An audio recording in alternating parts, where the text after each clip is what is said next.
Welcome to the FITz and Healthy Podcast. I am your host, Dr. Lauren FITz, and today I am solo because Alabama had some really bad storms last night and they have no electricity or power. So it is just me, but this is the much anticipated episode, part 2 of the glucose monitoring. The first episode we did, part 1, back at the beginning of December after I did the 21-day CGM experiment. And CGM, just for those of you that possibly haven't already listened to part 1, which, by the way, you should probably just pause this right now and go listen to part 1 before listening to this part 2. But if you're watching live, just so you know, the CGM stands for continuous glucose monitoring. And this was a little experiment that I did on myself using this little device that is a sensor for the Freestyle Libre, which is one of the few CGM devices that are available for people that are diabetic. And no, I'm not diabetic, but briefly, I had this idea because I have used the capability of monitoring your blood glucose by pricking your finger and putting it into a glucometer. I've used that on myself, and I've used it on clients that I've coached for now almost 4 years. And it's an amazing tool to be able to let people understand what food is doing in regards to affecting their blood glucose and how they feel in regards to what their blood glucose is and what it's doing, the patterns that come along with it. So today we're going to talk about the second part of my CGM.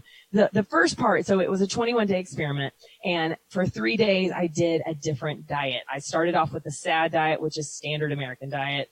Then I went to the low-fat diet, which is basically the food pyramid. So 6 to 8 grain servings of healthy, and I air quote, healthy whole grains a day, with basically a lot of carbohydrates, not much fat, and eating 5 to 6 small meals throughout the day. This was what I thought was healthy for the longest time, because in my 20s and early 30s, that's what the fitness magazine said. The little bit of nutrition that I got in medical school, that's what we were taught. And I followed it, and I gave my patients advice to follow that as well for many years. And coworkers that would always come to me asking for advice, I would give them that. And it wasn't until I had my own realization that my waistline was increasing and my blood work was showing that I was already insulin resistant at 35. That is when I started to realize, like, ooh, okay, maybe this low fat diet isn't for me. So in the first two parts of the CGM, I went SAD to low fat, and then I did a vegan diet. And I did a vegan diet, and I talk about this in part 1. I did a vegan diet in the way in which if I were to decide to go vegan, I would eat that way. So that means that I didn't eat the processed vegan food, because dirty vegan is done. I mean, when people go vegan and they eat just a bunch of processed foods and no meat, it's not healthy. And I'm not going to get on that soapbox right now, but I did vegan in which I would approach it. So eating whole foods and not eating processed foods. And I talk about that all on part 2. So I talk about that on part 1. So today in part 2, I'm going to talk about the second half of my CGM, because I went into, after the vegan diet, I followed a high-fat, low-carb, moderate protein lifestyle, and I started to incorporate intermittent fasting. I did that for 3 days, and then I went on to do a pure ketogenic diet, which I'm going to talk about the difference between those two, because there's a lot of confusion, and the food companies that realize that if they put the word keto on their package, they make a lot of money. They basically profit from you not understanding the difference and just really what keto means, right? And then after 3 days of keto, I went and did a carnivore diet, which is just like it sounds. It's all meat. And then I finished up my CGM I had planned on doing a 3-day water fast, but ended up doing a 2-day water fast. So today, part 2, I'm going to be talking about that second half. And then I have a ton of questions that you guys asked me. Back when I did, I wrote it all down, and I'm going to try and address as many as possible. So I want to first start off by answering a question, actually. Is there a best diet? And I will tell you that, again, I'm a medical doctor, not your medical doctor. and I don't know where that music came from, little technical difficulties. But I'm not a nutrition expert by any means. And I know that there are some people out there that went to school and got a degree in nutrition, and the registered dietitians out there. And I've heard flack from people like that have those degrees. Like you are not an expert. You are 100% right. But in this experiment, I can tell you what diet worked best for me, what lifestyle worked best for me, and why that is. And so there is no one perfect diet. But I will tell you this, that out of all of the different ways that you have an option to eat, the one thing that I would say for every single person listening is that if you want to take a hold of your own health, you have to change what you eat. And the first place to start is honestly getting rid of all processed foods and getting rid of those refined sugars, refined grains, everything that has to go through a refined process.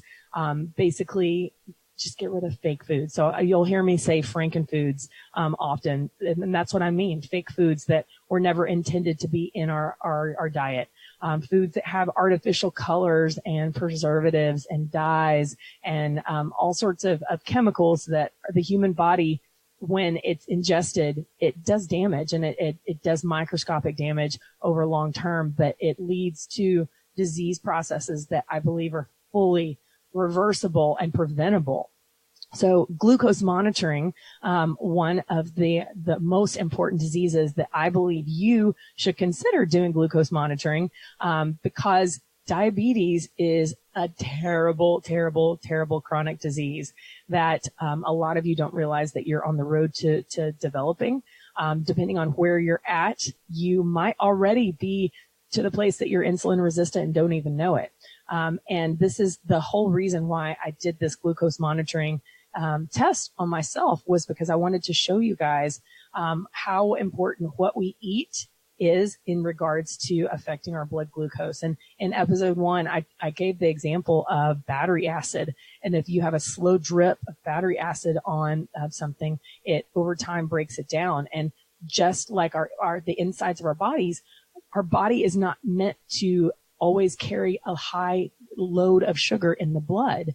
And so when it does, it's like battery acid over time, and it breaks down all of the different organ systems and leads to chronic disease that is 100% preventable. So high fat, low carb. Let's start with, what is the definition of high fat, low carb? And then we'll talk about why is it different than keto.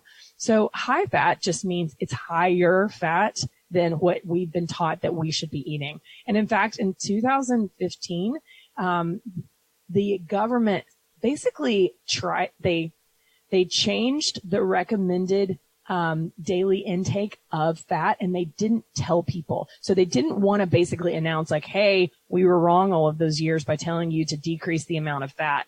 So they basically said they changed the recommendation, and they also took out the recommendations of the don't eat high cholesterol because it leads to heart disease, because, hey, guess what? That's actually not good science, and there's no evidence that links the two.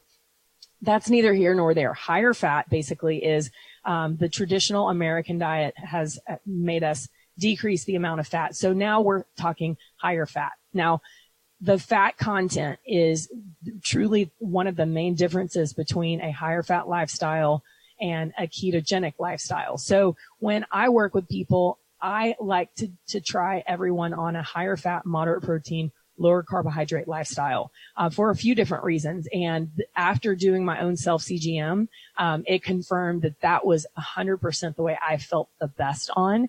And out of all of the diets, that is the one that is most maintainable.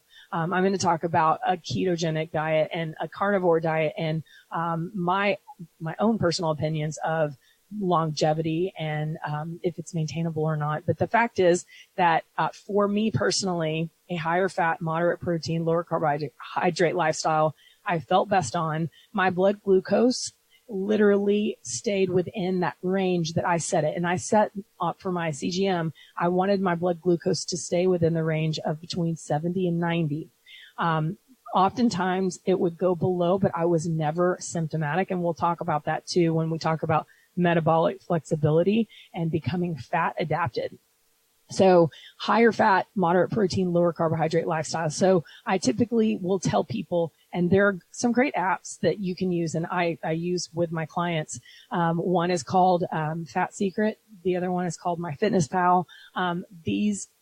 You can record what you're eating, and it gives you not just grams of fat and grams of carbohydrates and grams of protein, but it also gives you the macronutrient breakdown of the percentage at the end of the day, right? So instead of the standard 30, 40, 30, high fat, low carb, moderate protein bumps that 30 up to about 50 to 55%. And sometimes it's more like 50 to 60%. But regardless, that number, whether if you eat 55% fat on one day and 60% fat on the next day and 50% fat on the third day, like, your body is super smart. But higher fat just means bumping up that percent of macronutrient in your total breakdown of the day to somewhere between about 50 and 60%. Now, I say moderate protein because this is actually a really important element that a lot of people don't understand.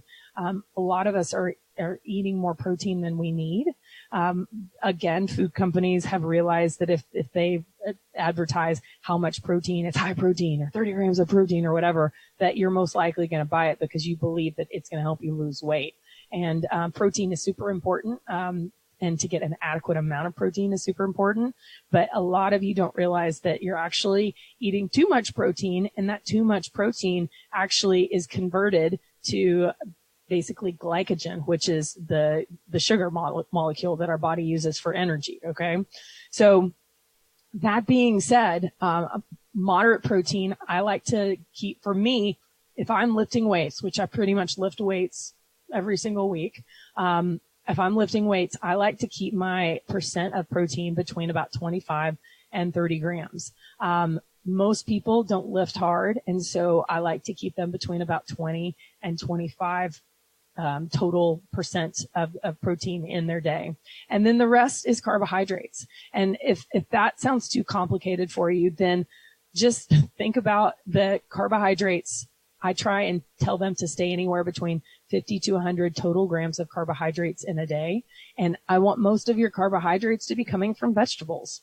And this is the biggest difference between ketogenic diet versus a high fat, low carb diet. And I will tell you this, that I do a ketogenic diet every now and then, episodically. So there definitely is benefit to going into ketosis randomly, and that's not even the right word, but the difference in a person that does ketogenic diet all day, every day versus periodic ketogenic diets, that for me, that is what I follow because I feel the best that way. And I also don't believe that we are meant to be in a ketogenic state all day, every day. There are some, and a lot of you that follow me closely have heard me talk about, there are some disease processes that if I were diagnosed with, let's say, epilepsy today, I would go on a purely ketogenic diet. And the difference between a purely ketogenic diet and the high fat, low carb has to do with all three macronutrients. So typically a person that is following a ketogenic diet, a strict ketogenic diet, their fat percent for the day is upper in the realm of about 80%. And I've seen and heard a lot of people say that they get closer to 90%.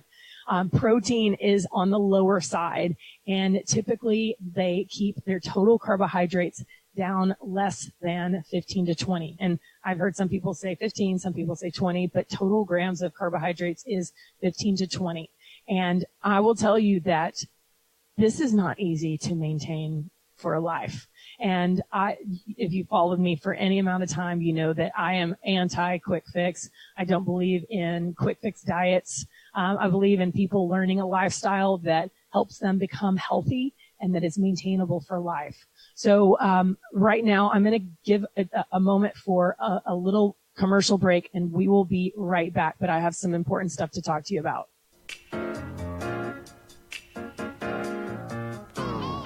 We'll be right back to the Fitz and Healthy podcast after this commercial break.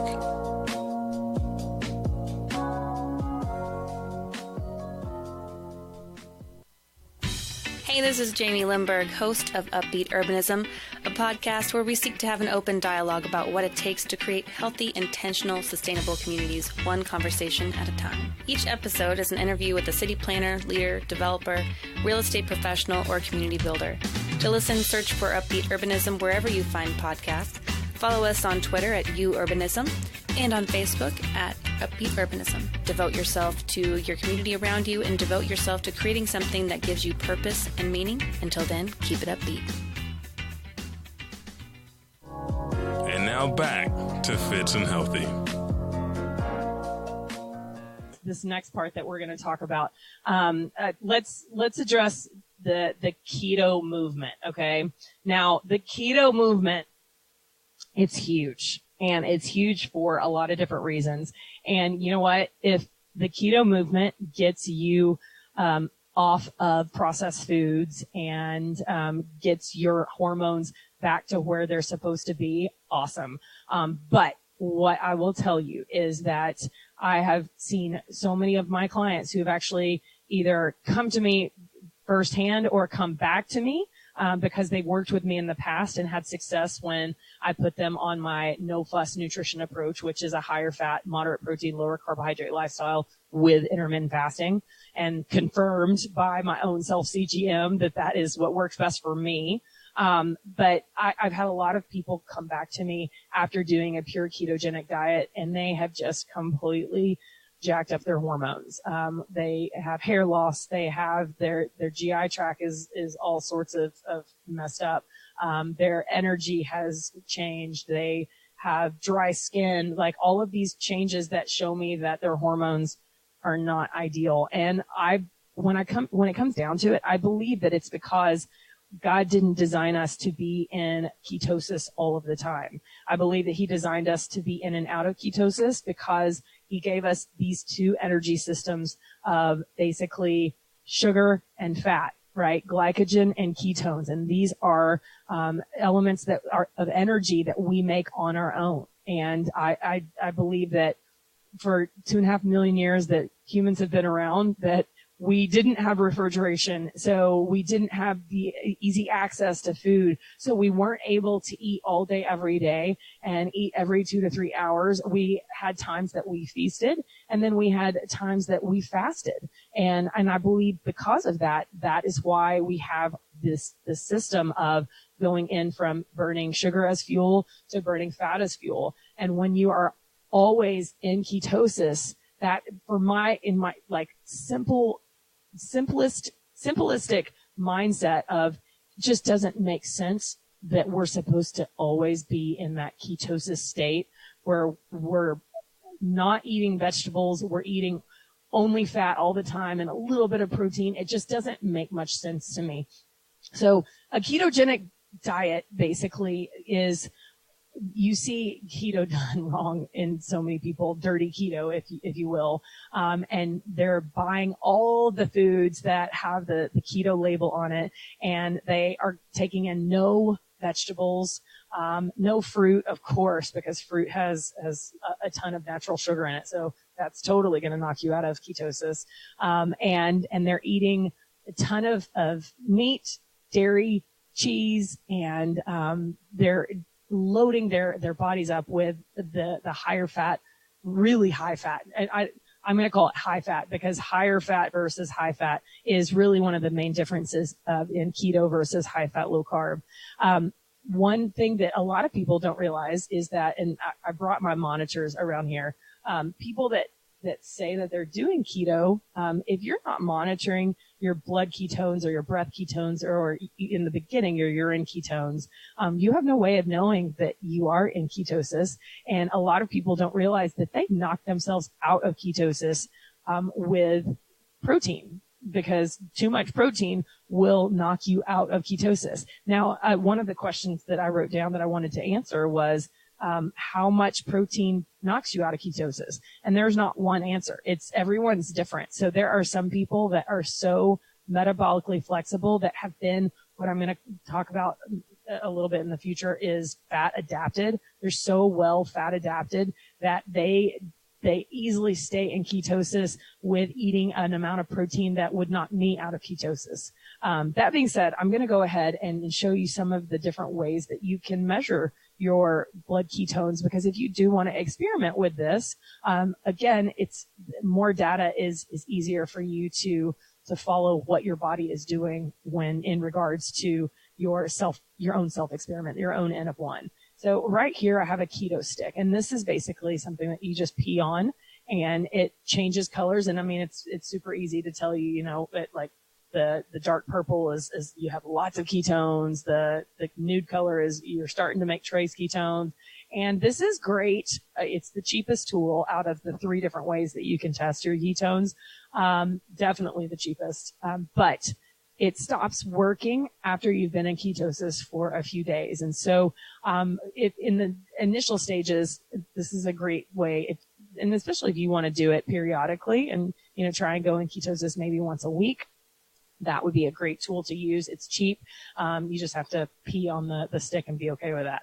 The next one is the finger pricks, glucose monitor that is also a ketometer. Not all these monitors can measure both glucose and ketones. The Precision XR by, I believe, Abbott is the machine that I use, and I bought it specifically because I wanted to be able to have the ability to test both my glucose and my ketones. But I will tell you that one little ketone strip is like $1 or $2. So it's expensive, especially if you're wanting to check your ketones multiple times a day. You're talking like a lot of money over time if you're doing that every day. I know that there's a machine called a Keto Mojo that I've heard a lot of people that I follow talk about, that they make it sound like it's not as expensive as the device I have. But then also breath ketones. And I bought this as a self experiment. It's called a Ketonix. And you basically plug this in the USB port and you inhale, take a big breath in. How many of you inhaled right now when I said that? And then you literally blow on this little thing all the way out. So basically you're emptying out all of the air into this. And then it basically does this reading on the computer, and it tells you how much ketones that you have in your breath. And that's actually probably the most accurate way. But I go back and forth now that I had this device. But again, this device is expensive. I think I spent $200 or something on it. So again, you know, when you get into the realm of self-experimentation, you have to realize that you're going to spend some money. And speaking of the devices, the CGM devices, I would love, and there is not a device like this yet, but I wouldn't be surprised if in our near future, because the CGM concept is starting to spread, and I've noticed like there's a couple of people that are pretty high profile people in the health and fitness niche that are doing the CGM right now. So it's starting to get popularity for a reason, because it's so much easier to be able to scan your little sensor than to have to prick your finger, squeeze out blood, put it on the strip and whatever. The CGM concept makes it way easier to measure data that can ultimately change your behaviors, right? And so what I would love to see in the near future is a CGM device that could measure both your glucose and your ketones. So that hasn't been developed yet, but I guarantee that people are working on it as we speak. But I do believe that measuring data, so whether you want to try high fat, low carb or a ketogenic diet, I would love for you to see what these diets do to your blood glucose.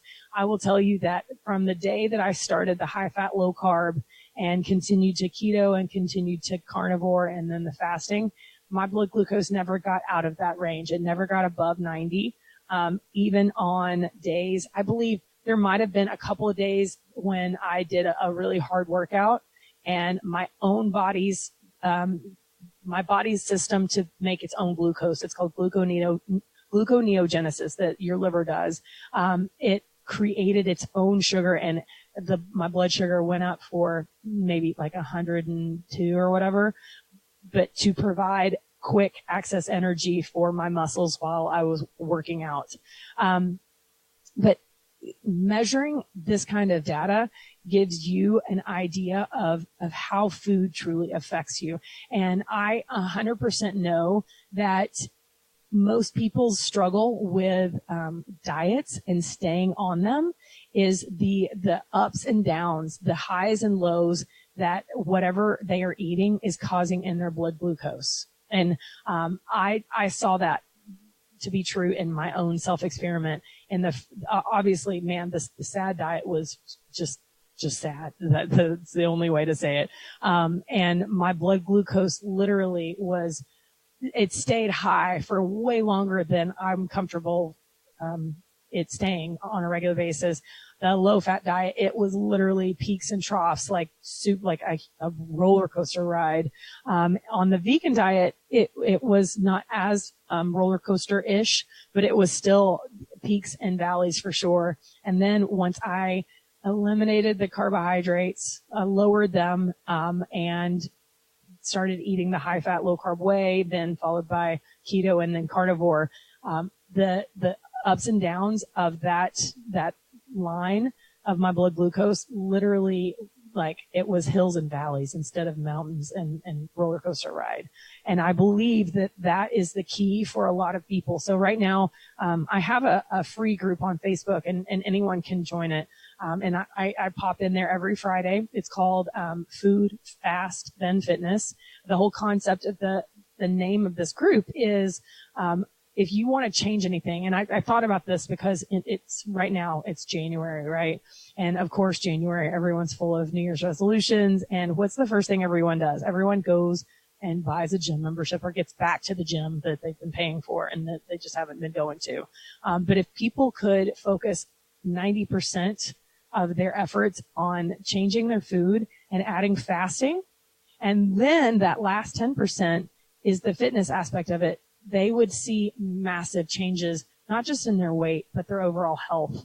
And in this group, I'm walking people through, we're doing a 30-day blood glucose challenge. And I would love for you guys, if it's, obviously you're not on day one, but it is never too late. You can do a 30-day blood glucose challenge anytime. But what I'm having them do is test their blood glucose first thing in the morning and getting a fasting blood glucose. And then I'm having them test it.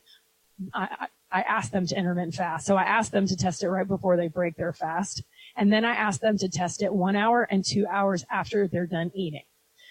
This way it gives them an idea of, okay, I just had a sandwich and low-fat chips for lunch. Like that, I'm thinking back to when I was, what I thought was eating healthy would eat. I can only imagine if I would have tested my blood glucose then, what I thought was healthy, I would have realized, it's actually not. And your blood glucose is still, above 100. And so in this free group, I show up for a live video every Friday, and I do a little bit of teaching and I do a little bit of coaching them. But I truly believe that if you were to take the time to go on Amazon, buy a blood glucometer, or go to Walmart or wherever, they're really cheap, and just test your blood glucose to see what your body is doing in response to the food. It will literally not just change your waistline, but change your life completely. Okay. Now carnivore. Let me talk about carnivore. Carnivore is just like what I said. It is only eating meat. And there are a lot of people there's a carnivore diet movement. And, if I had to choose between, standard American carnivore, I would pick carnivore every time. Low fat versus carnivore every time. Even vegan versus carnivore, I would choose that. But when it comes down to it, I don't believe that we humans were not meant to eat vegetables and fruit when it's in season. For me, it just doesn't make a whole lot of sense that we only eat meat, because I don't believe that the humans that have been on this earth for 2.5 million years, when they didn't have access to meat, what did they eat? Right. And there are so many vitamins, minerals, phytonutrients that vegetables do provide for you. Fruit, I don't believe that we should be eating it all day, every day, 365, but fruit is in season. Like when we eat it, it should be in season, and it should be local. It should be organic. But the fact is that there are some people, and I'm thinking of one particular person who, she has a really bad rheumatoid arthritis, and her rheumatoid arthritis got better initially when she first started following me and I first started teaching about a higher fat, lower carbohydrate lifestyle that's whole foods based. That's not fake foods based, but whole foods based. And obviously introduced that with intermittent fasting. And then her rheumatoid arthritis symptoms got better. And so the dose of medicines that she was on were decreased. Of course, she did that alongside her rheumatologist. But then she experimented even more, and she ultimately she's tried every single diet, and her rheumatoid arthritis stays at bay when she eats a carnivore diet. And she said, she was like, it's boring, but this is the only way that I can eat that I don't get my rheumatoid arthritis flare-ups. And so, like I said, there's no one perfect diet for everyone. And I know there are some people that carnivore diet works super well on, because it is a very low inflammatory process. But if you're going to try a carnivore diet, I want to make sure that you understand that the quality of meat that you're eating is so important. So wild caught fish versus farm raised fish, grass-fed, grass-finished beef, chickens that are free range, that are organic, that are not given a diet full of genetically modified corn, not given antibiotics and hormones. The quality of meat is so important. And nowadays there's so many different businesses that offer that, like Butcher Box is one of them. There's one that's nose to tail, I believe. I'm going to try that one out next. I currently get most of my meat from Butcher Box. But if you're going to do a carnivore diet, just make sure that the quality of meat that you're eating is good quality, because I would rather you eat a vegan diet if you can't get access to good quality meat. But nowadays, most of you should be able to. Okay, so the fasting. I want to just touch on fasting just a bit, because I'm going to actually do an entire series about fasting, because I did an old episode about it back when I first started this podcast, but I want to kind of reintroduce this concept to you guys. And I know that some of you are like, wait, and even Chris, my man, was like, wait, you're just going to drink water for 3 days? Like, isn't that dangerous? And I want to get you guys out of the concept of fearing this concept of fasting, because our bodies were meant to fast. In fact, that's why we have this backup system of ketones, that we have excess body fat, or whether you have excess body fat or not, you have adipose tissue, which is fat cells, right? And these fat cells are your backup energy source for when you don't have easy access energy of glycogen. And so fasting is something that, like, literally the research is blowing my mind, because we are having more and more studies showing all of the benefits of an individual using fasting in their life. And there's different kinds of fasting. There's the intermittent fasting. Some people, the alternate day fasting, long extended fast. My longest fast that I've ever done is 7 days. And I know what I need to listen to in my body to stop a fast. And this is why instead of doing 3 days on the water fast, I ended up doing 2, because I was dumb and I went to do an infrared sauna. I wasn't adequately hydrated, and I started to feel symptoms that I need to stop the fast. So instead of doing a 3-day water fast, I did a 2-day water fast. But I'll tell you that my blood glucose stayed on the lower side, but I was asymptomatic until it was 2 days and a few hours into the water fast where my blood glucose was low and I started to have symptoms, and that's when I stopped it. So what I want you to understand is that the food that you eat and the way in which your body reacts to the spike in insulin, the spike in blood glucose, which makes your pancreas spit out more insulin, is crucial. There is a woman who I follow. She actually wrote a book that I recommend for everyone to read. Her name's Dr. Sarah Gottfried. I'm going to try and get her on the podcast and interview her as well. She has a new book out that I haven't read yet. But the book that I recommend for people to listen or read, it's called the 21-Day Hormone Reset Diet. And it's great because it approaches the the diet in the 7 most common hormones that are affected in people.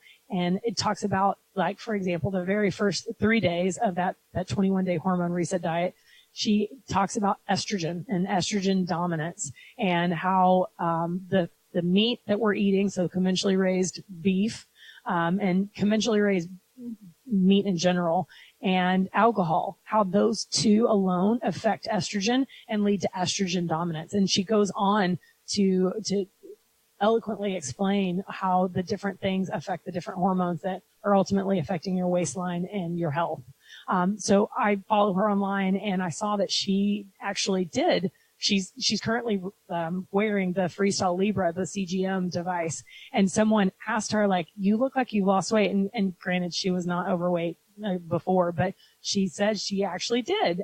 She's lost about 20 pounds ever since she started wearing the CGM, because she dialed in how much the food that she's eating is affecting her blood glucose. And I'm telling you, the ability to scan that sensor and see all the time of okay, I just ate this and now it's affecting this. It's a powerful tool. And I went to Costco just to see what it would cost out of pocket, because I'm not a type 1 diabetic, and currently type 1 diabetics are the only ones that have insurance cover these devices. So I went just to look out of curiosity, and it would be about $100+ investment every month for the sensors, because the sensors only last 14 days. I believe it's an investment that most of you should make. And, it doesn't have to be the rest of your life, but do it for a year and realize how much that tool can change your life. So I'm going to get to questions, because when I did the CGM, experiment, I had so many amazing questions. So I made a couple posts where everyone could write down questions. And so I'm going to go through these questions and answer them to the best of my ability, and hope that it helps you. So the first question I want to address is how to become fat adapted. So what fat adapted means is that when you go into the system that your body is supposed to tap into your fat storage for energy utilization, you don't get symptomatic. So this is a common thing, and this is probably going to speak to some of you. Some of you have been told that you have hypoglycemia, so your blood glucose goes low, right? And you get symptomatic when you get a low blood glucose. I'll just tell you that if you were my patient, I would tell you, you are already showing signs of insulin resistance, and we need to change that and reverse that. Because if you are showing signs and symptoms of low blood glucose, that means that you have not adapted to being able to use your own fat storage. How many people are walking around with a lot of excess adipose tissue? So that's energy, right? But they can't tap into it. The problem is they haven't become fat adapted, and more likely they're constantly getting insulin out of their pancreas. They're secreting insulin out of the pancreas because of the food they're eating and how often they're eating. And they're snacking. Snacking is something that we're going to talk about too, because we're not meant to snack, guys. Bottom line, we're meant to eat 2 to 3 meals a day and give our body and our digestive system rest in between those meals that are packed full of good healthy fat, good healthy protein, and carbohydrates from vegetables mostly, okay? That being said, how do you become fat adapted? So that's a great question. It takes some people a couple of days. It takes some people weeks. It takes other people months. And there is no one right or wrong way to do it. But if you are wanting to become fat adapted, I would say the first thing that you need to do is, again, get rid of processed foods and start eating whole foods.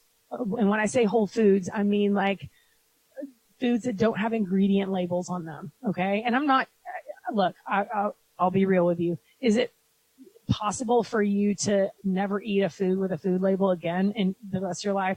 Probably not. But there are, if most of your diet every day comes from foods that don't have labels and don't have ingredients, it's just one ingredient. A bell pepper has one ingredient, it's a bell pepper, right? Start getting rid of all of that processed food, all of the refined sugars, refined grains, and start utilizing intermittent fasting. I'm telling you, the intermittent fasting tool is one of the strongest tools. And you guys, it ultimately saves you money. You don't realize how much money, when you start to fast, how much money you end up saving. So, start there and then go. I would utilize honestly, I would utilize the help of a coach like myself. You guys, I can coach anyone from all over the world. I just need someone with an internet and willing to invest in themselves and show up and do what I say. But becoming fat adapted has everything to do with you starting to teach your metabolism to be able to utilize glycogen or fat, ketones, whenever it needs whatever energy source. So that the symptoms of hypoglycemia, the nausea, sometimes you vomit, but very rarely, the nausea, the sweatiness, what we call diaphoresis, the lightheadedness, the dizziness, all of these signs of low glucose, that's basically just you haven't learned how to tap into your own body's resource of fat. And so all of those times when I was measuring my blood glucose and it was low, I was never symptomatic. The only time I became symptomatic was in, approaching day 3 of the water fast. And that's when I listened to my body and I ate something. Okay. So, what would you tell a type 1? So type 1, I do want to address type 1, real quickly, because most of this talk doesn't fully apply to type 1 because type 1 diabetics don't make any insulin whatsoever in their pancreas. But I will tell you, I've worked with plenty of people that are type 1, and when they change their nutrition, the amount of insulin that they require is way, way less. And so, obviously, if you're type 1, you should be measuring your blood glucose and in its response to the food you're eating. The kind of foods that I see, especially in the hospital, oh my gosh, I was just talking with one of my friends who I'm going to be interviewing here in a few weeks. She's a physician, and we were just talking about how terrible the healthcare system is, the sick care system. I'm not even going to call it healthcare. And the foods that they feed our ICU patients, our diabetic patients, like it's fake food, and it's food that's not good for you. And so the type 1 diabetics that, just basically eat whatever and use as much insulin as they need, I'm telling you right now, you will feel so much better and your disease process will be so much less severe if you change what you're eating and eat a whole foods based approach to a higher fat, lower carbohydrate lifestyle. Okay, so next question. How is the exercise blood glucose spike different than from food, and why is it not bad for us? That's a great question. So if you think about the energy, right? When it comes down to it, it's energy. And we've got the different kinds of energy. And when I think of glucose and glycogen, I think of it like kindling of a fire. You want to make a fire burn real fast. You put the newspaper or the whatever, and you put it in there, and that's glycogen. And it's very fast fuel for our body to utilize. The slow burning fuel is like coal or the logs, right? And that's what fat is. And fat will keep that fire burning a lot longer, but it's not a fast burning fuel, right? So, when we're exercising, especially if we're going to do some high intensity exercising, we need fast energy, fast burning kindling, essentially. And so, if you are exercising, not in a fasted state, then your body uses the glucose that you've already eaten, and that's the fast burning fuel. But if you're exercising in a fasted state, you don't have that quick burning fuel, so your body does this process called gluconeogenesis that creates that fast burning glycogen, that sugar that your body can utilize right away. So that tiny spike in your blood glucose if you're exercising when you're fasted is nothing I'm excited about, because the whole purpose of our body's ability to make its own glucose with gluconeogenesis is just seen right there.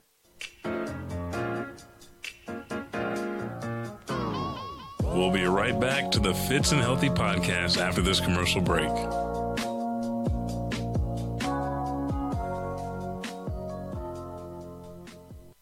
Hey Hey everyone, Dr. FITz here, and I am super excited to tell you about the upcoming Teach Me Dr. FITz webinar membership. This is where I meet with you every Tuesday night on a webinar platform to teach you everything from hormones to metabolism to mindset to food addiction, everything that I'm going to be learning as I become a certified functional medicine doctor. So if you enjoy learning, make sure that you go to laurenfitz.com, sign up for my newsletter, because I'm going to be giving my newsletter people all of the goods, and I'm even going to be giving them a discount code. Thanks, and I'll see you there.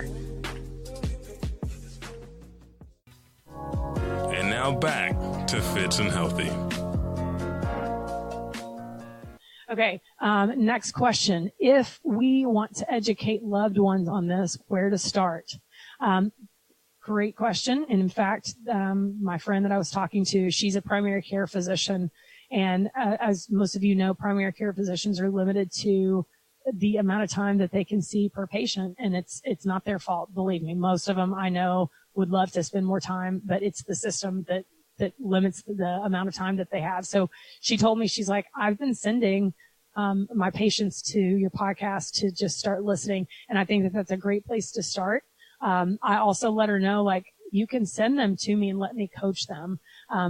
It's when you have a person, well, first of all, if you have a person that doesn't want to change, it's hard to get them to do anything, because ultimately they have to want to change their own health. And this is why I left the healthcare system, because I was tired of dealing with people that just want a pill for a solution and just want a surgery for a solution. I wanted to work with people that really want to take control of their health and get off of medication, not need surgery, not need procedures, and really own their own health. So knowledge, I truly believe, is power. Send people to this podcast, send people to me for help in coaching. But also, the best way that you can influence the people you love is living by example, honestly. And I see this question from people that that are on my team all the time. Like, I can't get my husband, or I can't get my mom. And bottom line is, sometimes our loved ones, our family members, are the hardest to crack. And you living a healthy lifestyle and example, especially if you have a transformation, like if you came from a really unhealthy lifestyle and you've changed, that gives people hope. And I think so many people are walking around not realizing how much they're suffering every day, because that's become their norm. Excuse me. Most of you that follow me online know that I got the flu when I went to New York. Like, everyone at this big event, like 75% of people got the flu. So I haven't been sick in decades, and it literally, it gave me a humbling week and a half, and I still have a little bit of cough. Okay. Another question. What diet is cheapest? Okay. I love this question, because this is something that I want you to understand. You can either invest in your health now or pay for medical bills later. And while I totally understand that a lot of you are in a really, really tight budget, what I want you to realize is that when you feed your body these fake foods, they do exactly what they were created to do. They make you crave more of them. They mess with your GI tract. They mess with your hormones. They make it where you are constantly eating and constantly you never feel satiated. So when I want you to stop believing what the food companies want you to believe, that it's cheaper to just go get the $4 meal at whatever fast food place. You can feed a family of 4 for $20. Guess what? That the fast food, there's nothing good, like nothing good at any of those restaurants. I would stay away from it. And you can feed a family of 4 healthy by just getting healthy whole foods. And so the cheapest diet is not the healthiest and will lead to disease. I promise you, because if you can do the dollar menu all day, every day, and I guarantee it will not just increase your waistline, but it will give you diseases, give you chronic diseases, and make the last stage of your life miserable. So, I challenge you to change the way that you think of that. If you are on a really tight budget and convinced that you can't eat healthy because of that, because you can't. I promise you can. Okay. Which is the hardest on the gut? Okay. This is a great question.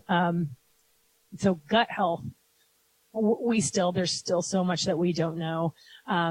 I can tell you personally that my gut did the worst on the first half of the experiment. And on the vegan diet, it did almost just as bad as when I was on the standard American diet and the low fat diet, because my body does not do well with legumes. And legumes are one of the main, the beans basically, one of the main protein sources that vegans get their protein from.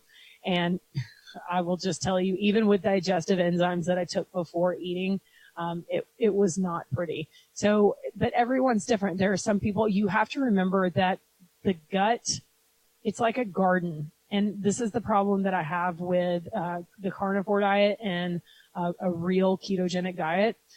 You cannot expect your garden to grow if you don't give it soil, right? And the soil for our gut biome is found in vegetables, in fiber, and all of these things that we need to give our gut bacteria so they can eat it and grow. Because if we deplete our gut from all of the good soil, then our garden doesn't grow. And so, this is a concern that I have with the carnivore diet long term, and the ketogenic diet, because if you want to truly do ketogenic diet, you don't eat much vegetables, and that's where you get your fiber from. And no, taking a fiber supplement is not the answer. So, okay, next question. High fat, low carb versus vegan for someone with high cholesterol and high blood pressure. Great question. I believe Mark Hyman was the one that coined the term a pegan, because the fact is that if you have someone who goes on a whole foods approach to high fat, low carb from a standard American diet, it's going to be better for them overall. If you do the same thing and you do a whole foods approach to vegan from standard American diet, it's going to be better. But the fact is that stuff like your blood pressure are 100% related to what you eat. And so high fat, low carb versus vegan is better for blood pressure. I've seen people do both in a dirty way, dirty vegan, dirty high fat, low carb. And they're still eating fake foods that have, chemicals in it and dyes and artificial sweeteners and all that kind of stuff. And neither of those are good. And neither of those will be good for your blood pressure.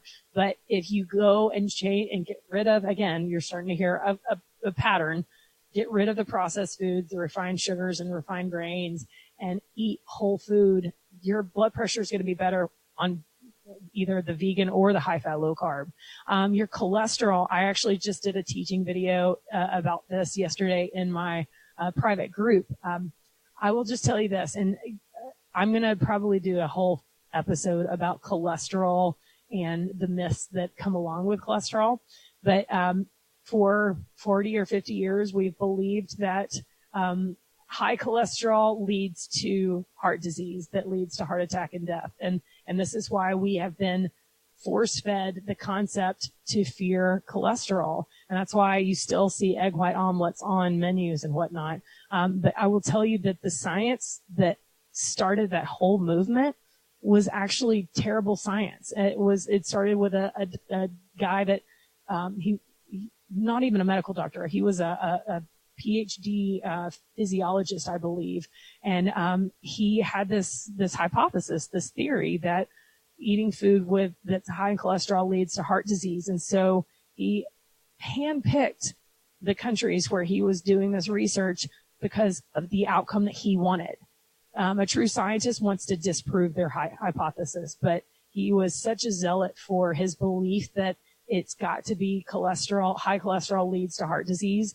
And so that started this wave. And that's when the food companies started to make everything low fat and taking, the fat out and adding sugar. And I mean, it doesn't take a doc to realize that we have totally, over the last 40, 50 years, our health in every category has gone awry. And I truly believe it started right there. So the cholesterol thing, we're going to elaborate on that in a future episode for sure. Okay. So how are you getting into ketosis? So that's a great question. And we have about 5 more minutes left. So I want to make sure that I get some of because I don't have time to get all of these questions. There are some really great questions. But how to get into ketosis, this wave of everything's selling a lot because it has the word keto on it. I'll tell you this, you can get into ketosis without having to spend a lot of money on these exogenous ketones.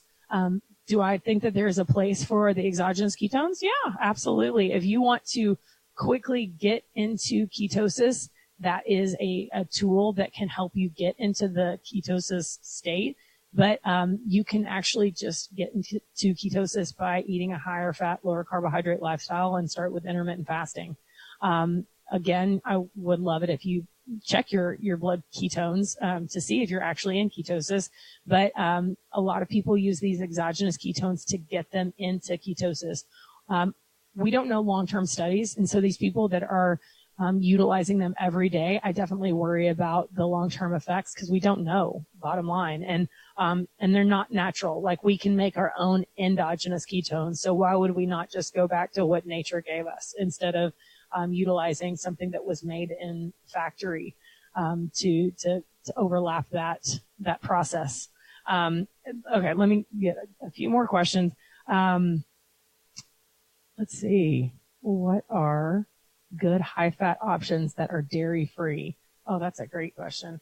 I actually don't do dairy, but I did the dairy while I was on, and it was not as bad as I thought. But high-fat options that are not dairy, I mean, there's a lot. There's avocado. There's anything coconut, so coconut oil, coconut butter, nuts and seeds, meats. I mean, meats, you've got your high fat meats that are like salmon and grass fed beef. Lamb is one that I love. It's high in fat. And typically it's easier to find grass fed lamb for whatever reason. But these kind of questions, you have to understand. You can go to Pinterest and get some great ideas. Go to Google, go to YouTube and get great ideas from people that are these meals if you want to follow a high fat, low carb lifestyle that's dairy free. Cause it's truly, it's easy. Let's see. The last question that I want to address is insulin resistant. Does it lead to weight loss or gain? So I want to address the fact that you do not have to be overweight to be insulin resistant. And I talked about my friend from California on part 1, who is rail thin, and she was diagnosed with type 2 diabetes. And so she's been insulin resistant for who knows how many years. And she didn't have someone like me telling her, hey, you should check your glucose. Why not? See what your body is doing. Because if she would have done this glucose monitoring, she would have been able to see it and find it earlier. Now, is she at a point that she can't reverse it? No, she doesn't have end-stage organ damage like kidney disease and on dialysis. But if she doesn't do something about it, that's where she will end up. And so insulin resistance, yes, it for a lot of people, it does lead to weight gain. Without a doubt. But just because you don't have weight gain does not mean that you're not insulin resistant already. And this is ultimately why I want you to have the glucose monitoring experience on your own, or with the guidance of me or with a functional medicine doctor. There's so much stuff that I haven't had a chance to talk about, but I want to try and respect your time and keep these episodes at less than an hour. So I will tell you this. You have everything in you to be able to take back control of your health. And there's so many tools Some are free tools, some are expensive tools, and some are in the middle. But you have the ability to take your health back. And I believe that a tool like the glucose monitoring is one of the easiest ways that you can start that journey to becoming the healthiest, happiest you. And ultimately, my goal is to give you the gift of loving the life that you live.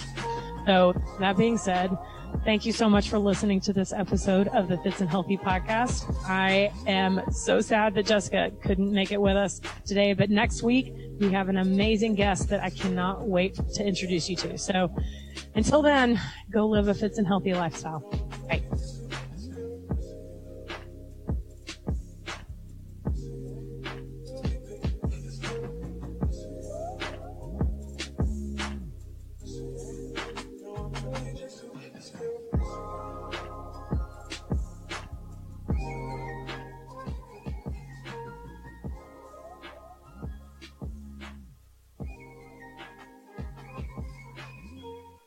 FITz and Healthy is a podcast brought to you from the creative minds of Jessica Young and Lauren Fitzgerald. Make sure to follow, like, subscribe, and add to your playlist on Podbeam, Apple Podcasts, YouTube, and Spotify. New episodes drop every Friday.